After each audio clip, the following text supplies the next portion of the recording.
If you check online, there are thousands of different definitions of what the cloud might mean to someone.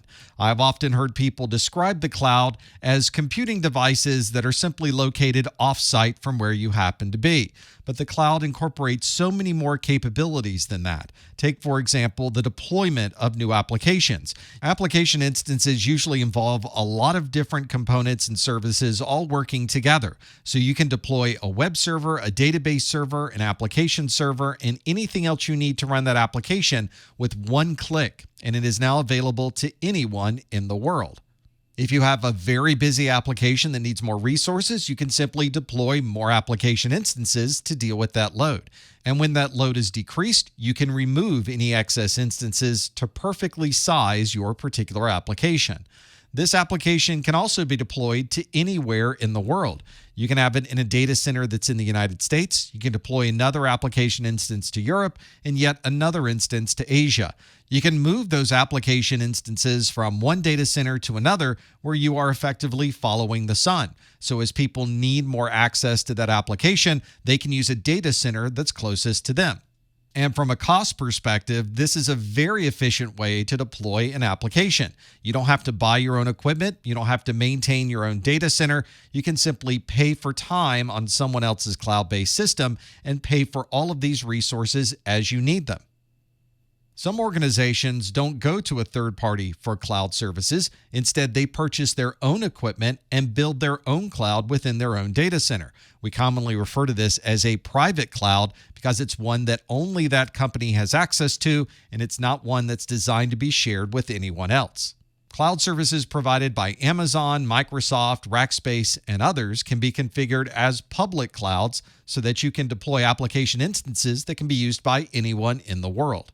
Some organizations might build application instances where part of the application instance is on their own private internal cloud, and the other part of the application instance is managed at a third party, such as an Amazon or Microsoft.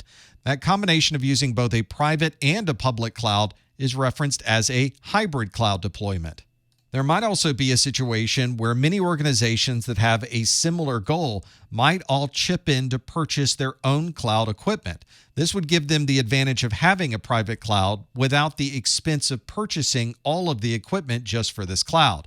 And so with a community deployment, all of those organizations can share in the overall cost.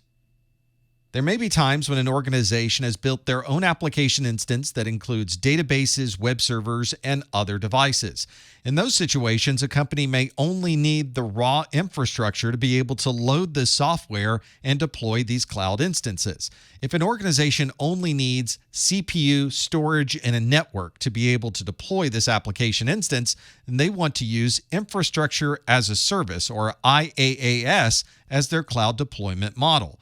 You'll sometimes hear this referred to as hardware as a service, or HaaS, because you're effectively buying time on someone else's hardware and deploying your own software to that particular deployment. In this type of cloud model, the end user is responsible for a large amount of the implementation. The cloud provider is effectively providing the hardware to run this application, and in some cases, perhaps even the operating system, but everything else would be the responsibility of the end user. Because you as the end user are deploying this application, you're also deciding how and where this data will be stored. So in the case of infrastructure as a service, you may have a bit more control and security over that data. A good example of an infrastructure as a service deployment might be with a company that provides web services. So they would provide you with the server to be able to load the website, and you would be responsible for building and deploying the website content. With infrastructure as a service, the end user is responsible for the application, the operating system, and everything in between. With software as a service, or SaaS, the end user doesn't have to deal with anything relating to the application or the operating system. There's effectively no local installation required for any type of software. The end user can simply log in and manage an email distribution list, log in and manage their payroll, or any other type of software as a service implementation. This means the end user doesn't have to worry about building their own application. They don't have to deploy an application or update or manage that application. They don't have to find a way to store the data or protect any of the data that might be there. Instead, the software as a service provider is the one responsible for maintaining the application, storing the data, and keeping all of that information safe. So if you're simply logging into a website and using that application, it's most likely software as a service. A good example of that might be Google Mail. You simply use your username and password, and now an entire email system is available to you. You don't store the data for the email, you don't maintain the application, and you are not responsible for providing any type of ongoing maintenance of Google Mail. Google handles that entire process, so that would be defined as software as a service.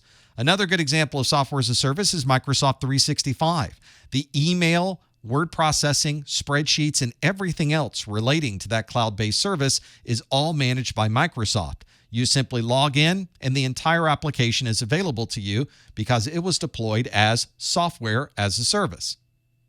The middle ground between infrastructure as a service and software as a service is platform as a service, or PaaS.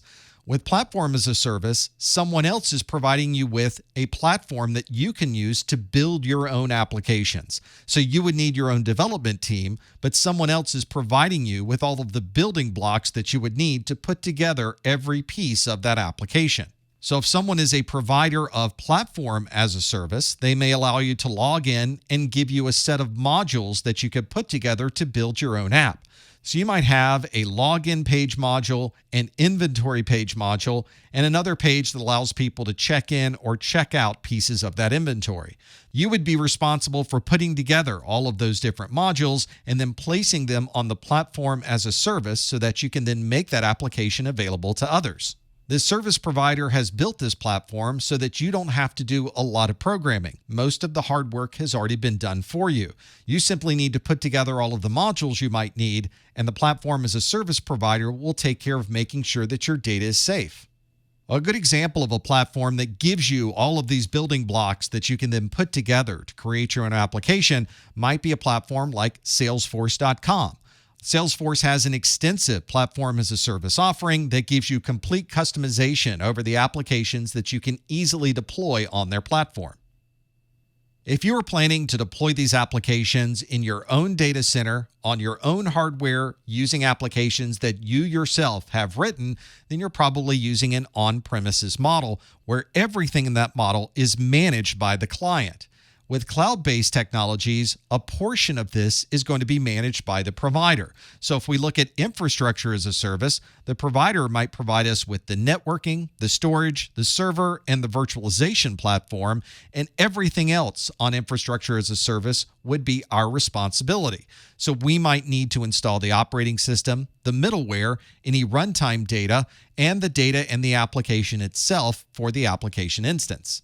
If you're using software as a service, none of this is managed by the client, and everything is managed by the cloud provider. So the cloud provider is the one writing the application. They're the one deploying it on their own systems. They're providing the operating system and the networking and everything else required to make that application work.